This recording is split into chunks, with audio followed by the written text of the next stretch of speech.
Hello, welcome to Quick Learn Photography, straight to the point videos that teach you everything that I've learned in the last 10 years of professional photography. I'm James, and in this video we're going to learn about metering, and by the end of it you're going to know what it is and how to use it. So metering is quite important. There's usually 3 different modes in cameras when it comes to metering. You can do it on your phone as well. Metering is how the sensor, the processor, the camera all read the scene and adjust the exposure and the white balance, which I spoke about in the last video. Adjust the exposure in different ways by analyzing the scene. So let's say, for instance, I'll do some demonstrations a bit. Say the majority of your scene, so all from up here, was like bright blue sky or white sky, really, really bright, and the bottom was dark, then the white balance is going to adjust the exposure to that.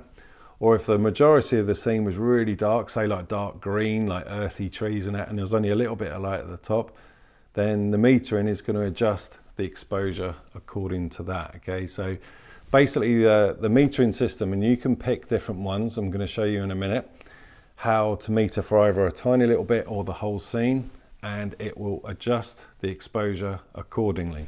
This is if you have the settings in any kind of auto mode. I'm going to deal with all those auto modes later because they're brilliant to use, but it's really good to know how to use manual, which hopefully you have by now with the previous videos.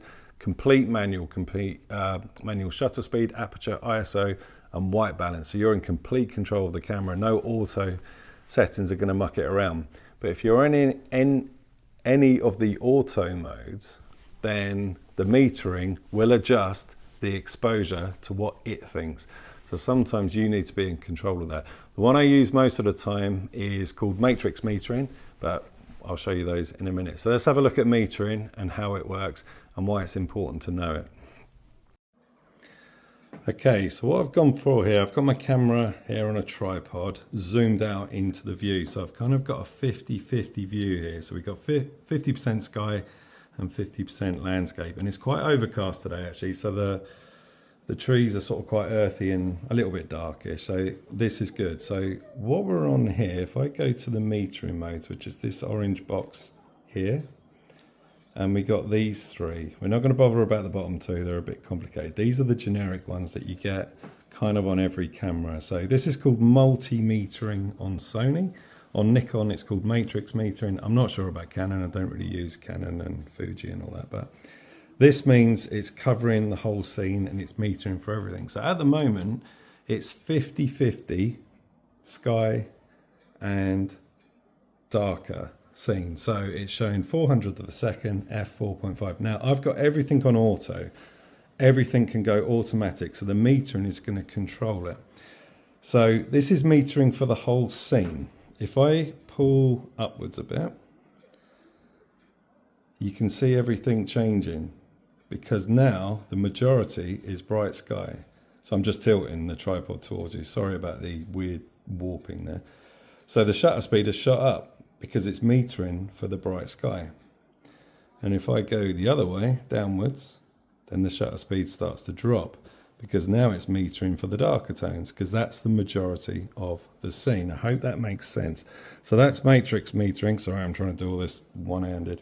That's matrix metering, where it sort of meters for the whole scene. I'll show you some really drastic examples in a minute. So another setting, let's go back to the metering menu. We've got center weighted, so this is sort of like the middle portion, but what we'll do is we'll skip that for now and go straight to spot metering. So can you see that circle there? The only thing it's going to meter for is whatever is in that circle, so it's not a lot. So if I go up to where it's brighter, look at the shutter speed, it's jumping up again to 1000 now, because it just thinks it's bright. It's not metering for anything else other than that circle. And if I go down to something dark, oh, I need an assistant. Whoop, there. So it's metering for that clump of trees that I've gone on. And look at the shutter speed, it's dropped right down. And the aperture, the ISO will have as well. So let's go back up to the sky. Look at the shutter speed and the aperture. So it's adjusting constantly for the majority of whatever is in that circle. So if we go to a dark bit there on the neighbour's roof. I'm sure they won't mind. And if we go to the lighter bit, it's just metering for whatever is in that circle. So let's go back to the menu again.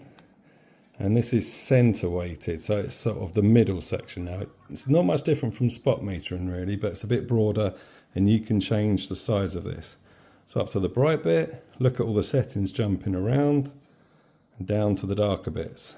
And the settings are going down to let more light in, because it just is metering for whatever's in that center area. You can make this bigger, and it's a little bit bigger than spot metering. So if we go back to spot metering, which is this one, this is really good for portraits, like people. So if I go to, say, the frame of my patio doors, so it's just going to meter for that there, see? Oh, wait a minute, this is terrible. Let me move everything around.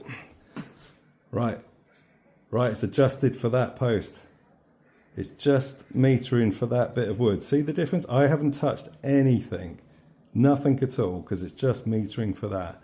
So if that was a portrait of a person and you just wanted their face to be metered, this is what you do. And the background is completely destroyed. If I go to the background, now it's going to meter, if I focus on it, for that now. Onto the darker bit. So there's the darker bit there. And all the shutter speeds and everything have dropped down. Let's go back to the post, the darker bit, meter for that. And it's just changing everything, f2.8 now. So you can see how metering works. It's what your mobile phone does basically all the time, So sorry about the very crude demonstration, but I hope that makes sense. Right, so what I'm going to do now is put a big reflector in front of it. One side's black and one side's silver, and you'll really see what metering does, okay? So if I show the size of this thing, you can see it in the background now, it's pretty big. It's a big circle. So I'm going to put the dark side on. I'm on multi-metering at the moment, so this is going to cover for the whole scene. There it is there, the top one. So multi-metering, and I'm going to cover everything with complete dark. Now this is interesting because this is black, but what is the metering trying to do? It's trying to make it a medium tone, and it's brightening everything up. So the ISO now will be crazy. There's the ISO. What's that saying? I need glasses. 5,000? 5,000. I'm really leaning over. I can barely see. 5,000 ISO, because it's trying to make something dark very, very bright. Okay. So if I go back to normal, press the ISO, and it's back to 100. Watch the ISO. And it's a lot. I think, is that 5,000 or 8,000? I haven't got my glasses on, but it's a lot. Right, let's flip the reflector to the other side where it's silver now, so it's a lot brighter, and it's going to try and make it look the same as what it did the black one. There it is. But because it's brighter, it's a lot less ISO.